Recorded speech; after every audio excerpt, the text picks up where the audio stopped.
Welcome to दादी अम्मा TV.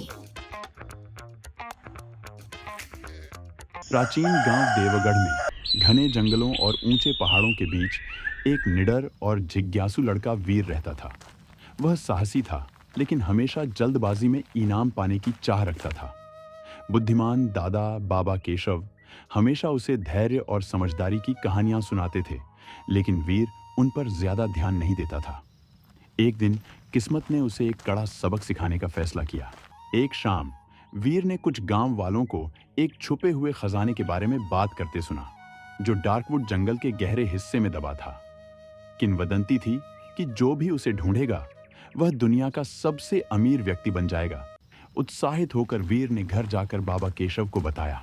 दादाजी, मैं खजाना खोजूंगा और हमें अपार धनवान बना दूंगा। बाबा केशव ने एक गहरी सांस ली और बोले, बेटा, ज़रेनिया बिना धन श्राप बन जाता है।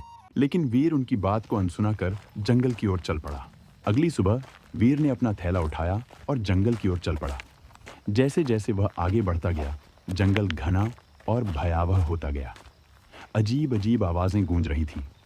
पेड़ों की छायाएं डरावनी लग रही थीं। घंटों भटकने के बाद उसने एक रहस्यमयी गुफा देखी, जिसके द्वार पर प्राचीन चेतावनी खुदी हुई थी। पर वीर ने चेतावनी को नजरअंदाज कर गुफा में कदम रख दिया। गुफा के अंदर वीर को एक सुनहरा संदूक दिखा। जैसे ही उसने उसे छुआ, जमीन हिलने लगी और एक भयानक आकृति प्रकट हुई। तुमने हिम्मत कैसे की मेरे खजाने को छूने की? गूंजती हुई आवाज से वीर कांप उठा, लेकिन दिखाने के लिए बहादुर बना रहा। ये खजाना मेरा अधिकार है। रक्षक हंसा और बोला, तो इसे ले लो, लेकिन याद रखना, लोभ हमेशा एक कीमत के साथ आता है। वीर ने जैसे ही खजाने को उठाया, गहरा अंधकार चारों ओर फैल गया। उसका शरीर भारी होने लगा, उसके पैर जकड़ गए। वह देख सकता था कि कैसे पूर्व में कई लालची लोग इसी खजाने के कारण बर्बाद हो चुके थे। मैं ये नहीं चाहता, मैं तो बस अपने परिवार की मदद करना चाहता था। रक्षक की आंखों में करुणा झलक उठी। सच्चा खजाना सोने में नहीं, बल्कि ज्ञान और दया में है। तुम क्या चुनोगे, लोभ या मुक्ति? वीर को अपनी गलती का एहसास हुआ और उसने क्षमा याचना की।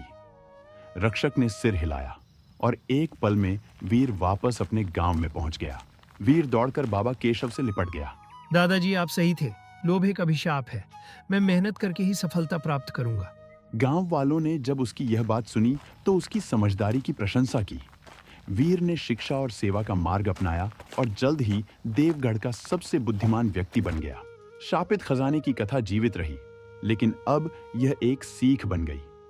वीर बड़ा होकर एक महान नेता बना, जिसने यह सिद्ध किया कि सच्ची समृद्धि बुद्धि, ईमानदारी और दयालुता में ही होती है।